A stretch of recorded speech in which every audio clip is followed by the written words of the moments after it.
Welcome to Soundbreaker. In today's episode, we're talking to Alexiomar Yeah. Rodriguez. Mhm. Yes, Alexiomar Rodriguez, who is founder and a CEO of Seed. Thank you for joining us today. And for our listeners who might not be familiar with you, could you please introduce yourself and just a bit about what do you do? And then we'll dive into it. Perfect. So thank you for having me, Bob. My name is My Alexiomar pleasure. Rodriguez. As you mentioned, you can call me Alex. It's easier for most people. I'm a music lawyer. Grew up in Puerto Rico, born and raised in Puerto Rico, and right now I'm working on helping the music industry, automate and streamline their music contracts because they're losing too much money and time, and we want to help them be more profitable and faster. Oh, we will need to talk about that really in depth because I know, this is one problem that a lot of artists, a lot of creative people in the business try to stay away from reading contracts and what the contracts and understanding the business. And if you understand the business and be able to read your contracts and understand the basic rules and laws and do's and don't and what to do, what not to do, I think you can go far away and they could make even more money. A lot of That's the right. independent artists, especially. Alex Samar, let's say, what really, if we go back a bit to 2015, or even before that, you were an attorney. So what really got you interested and say, hey, you know what? This is the path I want to take, go into the music business. So growing up in Puerto Rico and in church, I always loved music. I play guitar in church.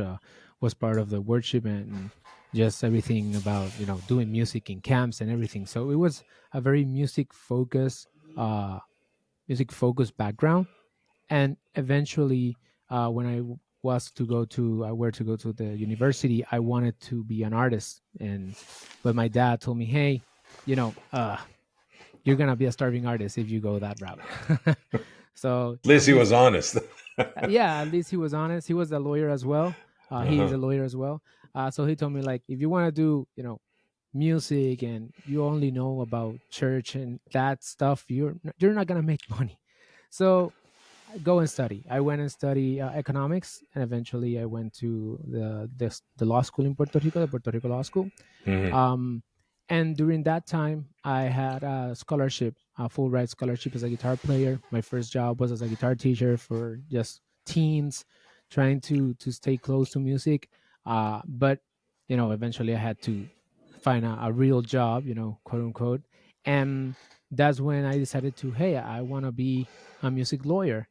But in Puerto Rico at that time, there were not like, and there's still not too many opportunities for lawyers in the entertainment industry, mainly because Puerto Rico exports a lot of the artists and the musicians, but then they come to the states, to the mainland, to do business from Miami mainly, or Hmm. New York or LA. Correct. Yes. So even the Puerto Rican lawyers, they move back and forth from the mainland to the island to do business.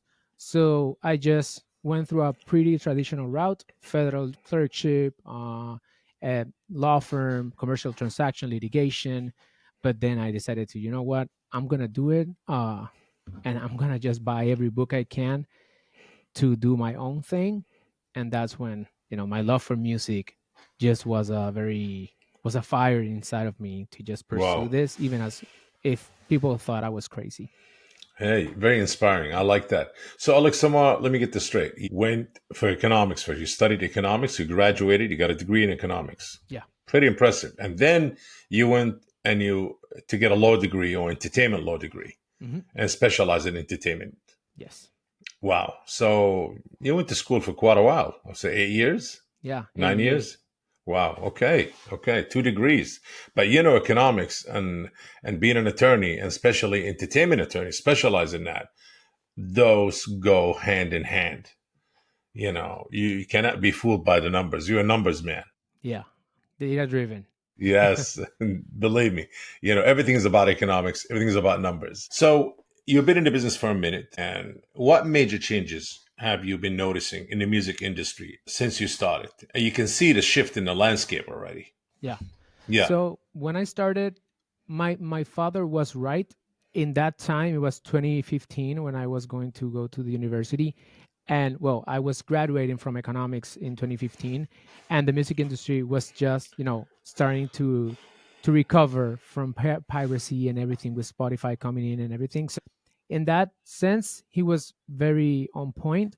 But one of the shifts was the digital streaming platforms completely transforming how the music is consumed and monetized, particularly, the second half of 2010. Particularly for us in Puerto Rico, the Latino music was becoming a huge phenomenon. That's when we, more not just about Ricky Martin or other, pop artists, but Bad Bunny, Rima's Music, the label, being completely independent, being their own, owners and bosses. Mm. That was inspiring for us because in the Latino community, we were like, hey, if Bad Bunny is independent, Rimas is independent, they are, one, two connections away from me personally. Uh, we're all grew up in the same island with the same conditions, Hurricane Maria and everything. If they can do it, we can do it as well. I like that. So independency, digitalization, and then data-driven approach to decision making in the music industry was for me as an economist, lawyer, musician, Latino. I was like, we gotta do something here. So I think those are main points that I've seen. I've noticed shifting in the landscape of the music industry. Alex Samar, can you just kind of elaborate more for our viewers and listeners on Soundbreaker when you said data driven decision making in the music industry? Yeah. So prior, when before the digital platforms, a lot of people, they just push the products to the market, right? So labels, they were pushing products and you would have to consume them. But after TikTok, YouTube, Facebook, Instagram, the market started asking for products, and now they can select, pick and choose which type of artist they want to consume. And the only way we know which artist is being played in different places is through data.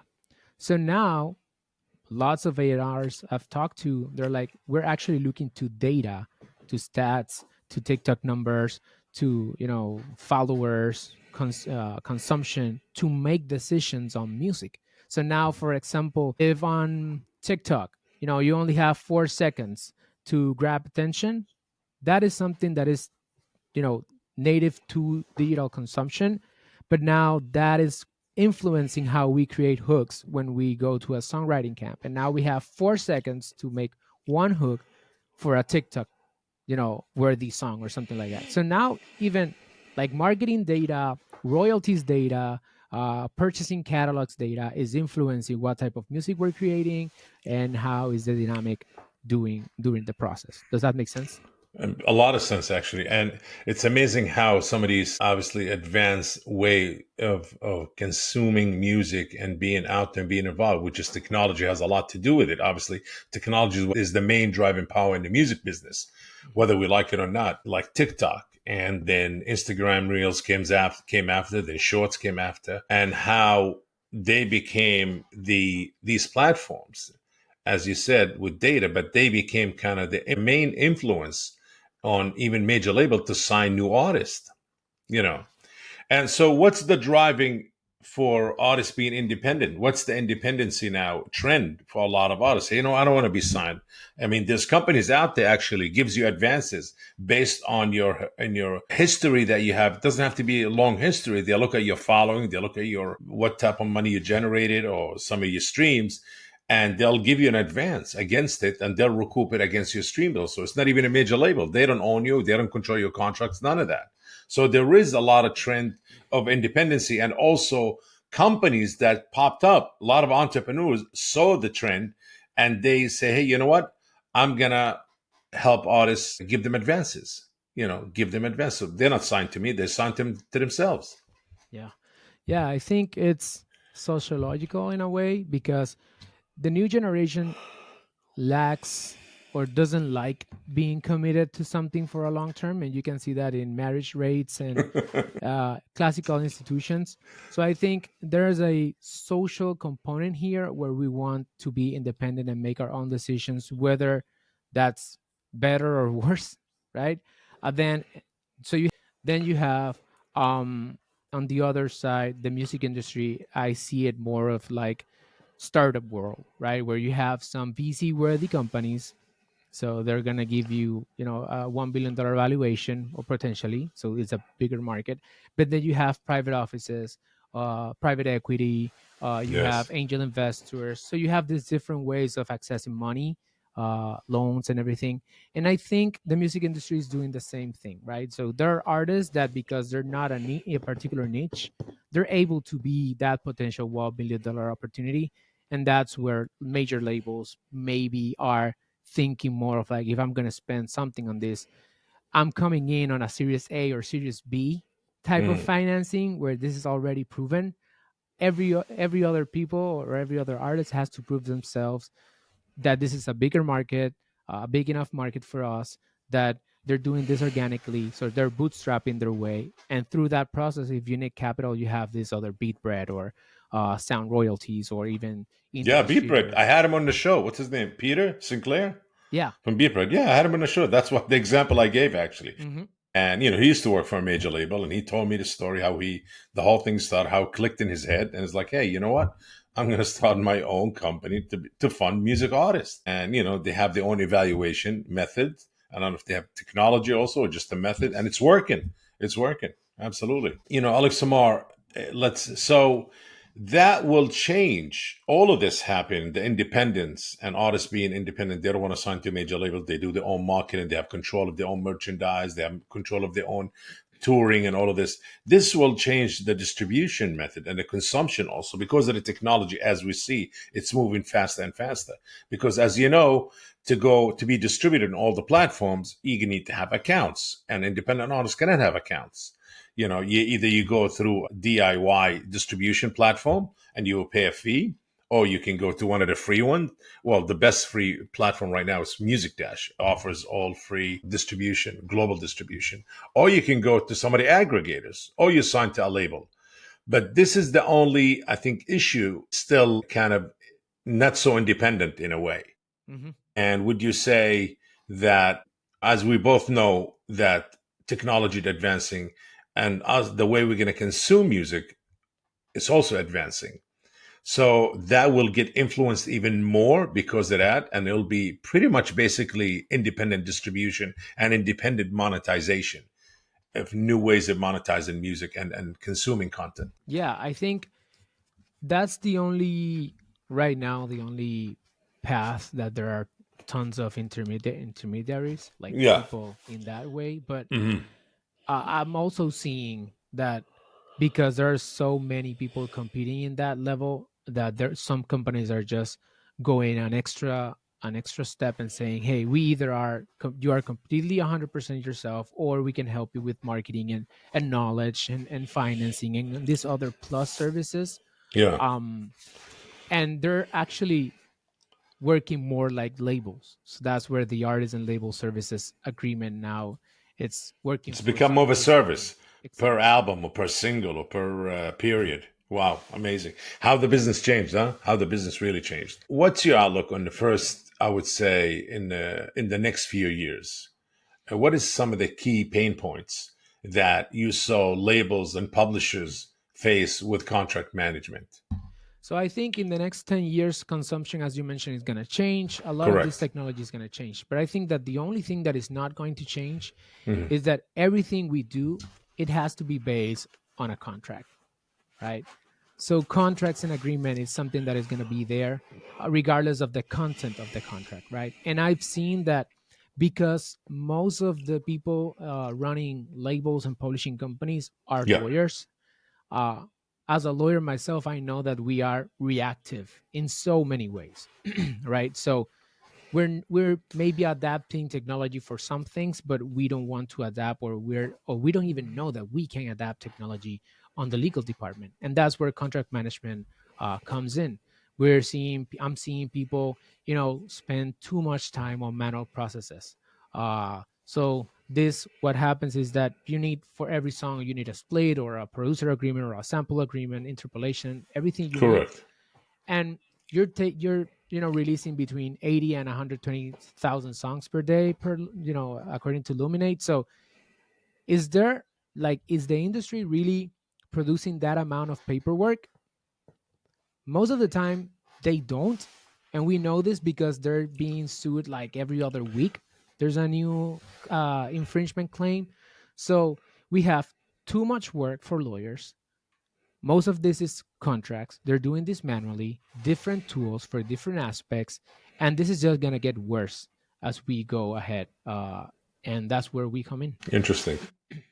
Alex Samar, how did the rise of smart start to influence business operations in the music industry? So I think that because that we have that problem that people are doing manual work, and they're doing repetitive manual work, that's where automation and smart systems comes in, right? Because with automation we can start taking over those repetitive tasks, and we can allow professionals to focus on creative or strategic work, trying to be more proactive and not reactive. We can also help them improve data management and analytics, make decisions on, just like for example beatbread has that technology where they provide you with advanced but based on data. We can provide them with based on historical data on contracts, other artists in the same spot, what they receive. And smart contracts can just streamline rights management and royalty distributions and accounting and everything. Everything starts with contracts, and using a smart system to automate this is going to make the life of business and legal affairs department way more easier. So I see this is where technology going to step in. That's where, from what you're saying, and I've been witnessing and talking to a lot of people on Soundbreaker, that's where really the shift will be. Is technology is not going to take over the artist. No, it's going to take over how to facilitate and organize. Releases and artists and legal things, and I think that's where really should be. We need attorneys. An AI not going to take over an entertainment lawyer. You still need that 100%. But certain the facilitation, the organization, the breakdown of everything, definitely, definitely. Do you think that labels and publishers adapting to these new demands or not? Yeah, I've seen big companies start to explore this type of technology, and they're exploring for the first time how they can use AI, how they can do like clause libraries, and make decisions based on previous contracts, and also taking all of those contracts and just put it in one place. There's People are starting to understand the necessity of being organized and making database decisions. um but yeah, it's not like people are not talking about this out there. I think I'm the lone ranger right now talking about CLMs for the music industry, but I think it's something that people are starting to understand that we need to organize. Amazing. How do you see, or should I say, do you think that the shift to remote work kind of exposed the weaknesses of manual contract processes in the music business?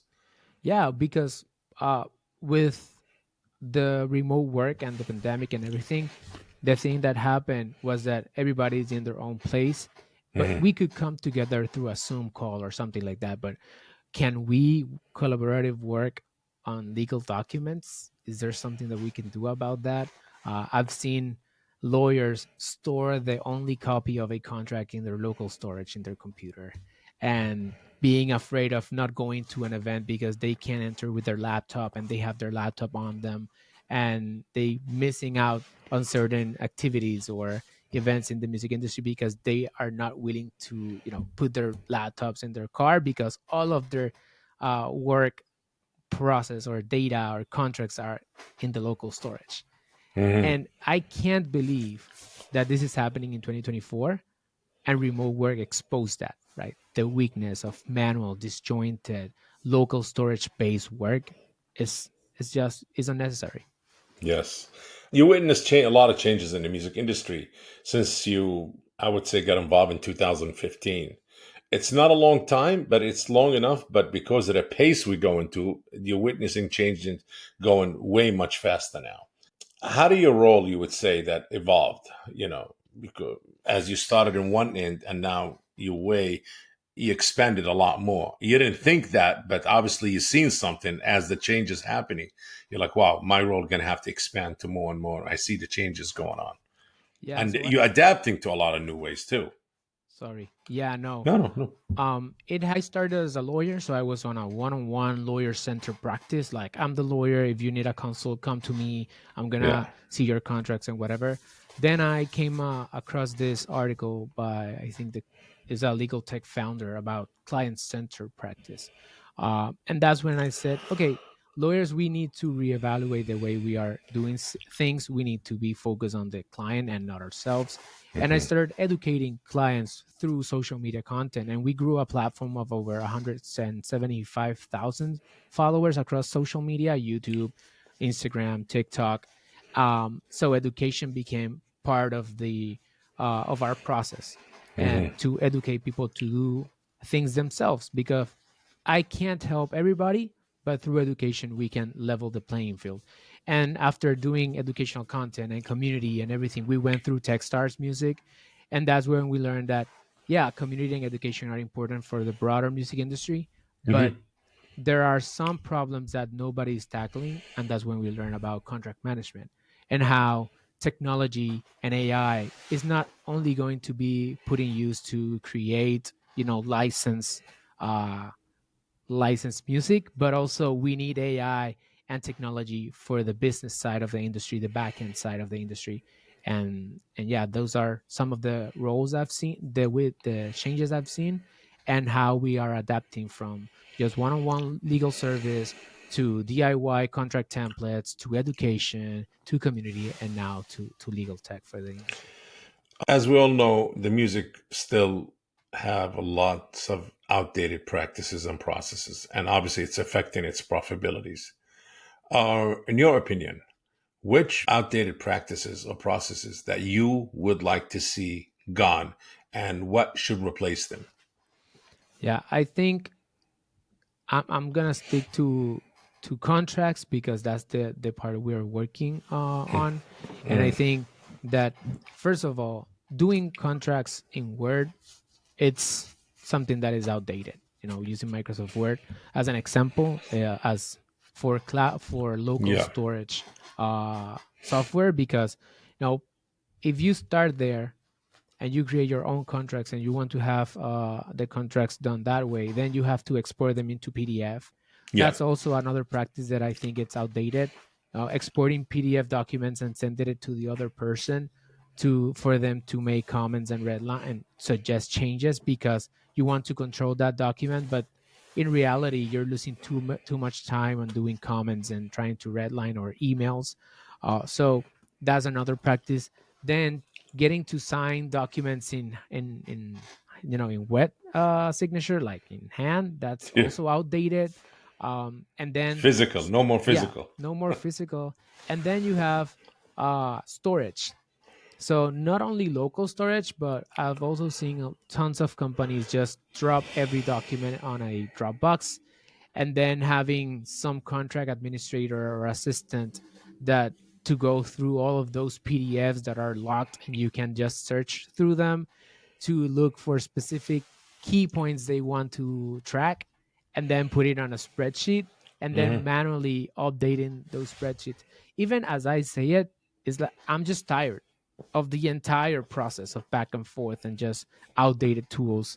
And I think that is a waste of time and money, because most of this, lawyers have their own templates, labels have their templates, they have their own pre-approved clauses, Yes. pre-approved negotiating points, and you can create versions and you can create logics of if this then that. It's very simple, and you can actually automate all of that and just focus on creating the relationship, expanding the business, and more strategic margin driven work. Alexiomar, what do you think labels and publishers still relying on a disjointed system, let's call it? I think it all starts with us lawyers, because other departments on labels are using tech for royalty accounting or IP management or rights management. But on the lawyer side, there's a resistance to change, right? And there's a comfort of sticking with familiar processes. And I understand most of top lawyers are people that have years of experience, and that's one of their biggest assets. But that's sometimes actually the same weakness, is that because we've done things the same way over and over again, there's a lack of awareness about Yes. available technology solutions. I Yes. understand there are concerns about the cost and complexity of implementing new systems, but the benefit, it's way better than the risk. So I think familiarity, comfort, those are the ways we die slowly. Yes. We got to get out of our comfort zone. Alexima, you started your own venture or your own startup called Flow. Yes. What was the reason behind it? What's the mission? And break it down to us. But definitely, yes, that's a long answer. So please. Yeah. So Flow is a contract lifecycle management software specifically for the music and entertainment industry. Music and entertainment they are heavily dependent on IP, particularly copyrights, trademarks, and now with there's a potential new federal right for likeness. So these are all things that are being monetized. There are things that can make a lot of money, and people are not putting these contracts in writing. And because they're not putting those contracts in writing, particularly on the independent sector, they're missing out on money. They're wasting too much time. They're getting sued, and we're not a lot of lawyers in the music industry, as compared to family law or other areas of the law. So what we want to do is help them maximize their revenue, save time. And the reason I'm so focused on time is because growing up with a lawyer, with a father that is a lawyer, I grew up with this, and I hate it today, the billable hour concept. That if you're not doing something, you're wasting billable time. And I think we can be profitable, we can be productive without having to, focus on billing our clients for the time we're putting in. I think that is something I want to eradicate. I want to make contracts easier and be more just like a metric in tech, where something it's productive or is not, and our mission is to make labels, artists, producers, and eventually affect also positively the singer songwriters, the producers, and everyone through the contracts. Keep it in writing, and a good contract is going to keep you with your friends and your relationships intact. Amazing. So, can you walk us a bit through Flow, like exactly how it works? If I'm an artist or I'm a label, or obviously you have different portals or accesses for different, should I say, industry sides. Like you have the business, the B2B, the B2C, or B2A, business to artist, or business to B to label, B2D, business to distributors. Yeah. So right now, what how Flow works is we are because we're so early in the process. We're only 1 year from beta. What we're doing is we're taking all booking demos or free trial. We also have a free trial. And the process is very simple. You can create contracts from your own contracts. We have a 100% browser native editor. So just like a Google Doc, where you can just put in your information or a contract there, draft your contract. You can also save your own templates. We provide a library of contract templates also. So artists, producers, they usually love that, and also indie labels that are just starting out that they need to see a couple of contracts. We have that for them as well. So you can create a contract from scratch or using a template or your own templates. Then if you have your team members, you can add them and you can collaborate with them. They can comment, approve, review contracts. Eventually, once the contract is done, you send it out to the other person, and that's when the negotiation phase comes in. The other person can provide you with comments or suggestions, redlining. So you can do everything in one place, and we keep a historical timeline of the changes and suggestions you can either accept or reject or whatever. So everything in one place. And then once everybody is happy with the contract, you can just sign the contract electronically, digitally. So from any device, from anywhere. After the contract is signed, everybody receives their own digital copy, PDF copy with a signature validation with all of the information. So it's just like a DocuSign, the same way. And the Flow user, then has its own copies in the cloud. So you have all of your contracts stored in one place, and there you have different variables and data fields like percentages, parties, end date, expiry date, terms. You have all of that key data points that you usually look for in a contract that you would have to otherwise go to a PDF and put it on a spreadsheet. You would have that automatically in the software, Hmm. and you can there, automate your alerts, notifications, a renewal is coming in, renewal terms, or any type of date or deadline. We can also track for you that automatically. And on top of that, to sprinkle, we have AI. So what we do is we provide AI assistance in throughout the process. So if you need to draft contracts, we have a library of clauses that our AI just pulls from there and just provides you with different versions, summarizes the contract, draft the contracts for you. And if another lawyer, we've seen users when another lawyer provides red lines, Hmm. ask the AI what are the pros and cons of this, and what can we do to reach a middle ground on this. So we're providing that co-pilot of AI assistant through the platform as well. Amazing. Do you see more flux of independent artists or independent labels, distributors, or managers come into Flow? What do you see more of right now? We're seeing independent labels and publishing companies, and Hmm. this there's also a persona, a project manager.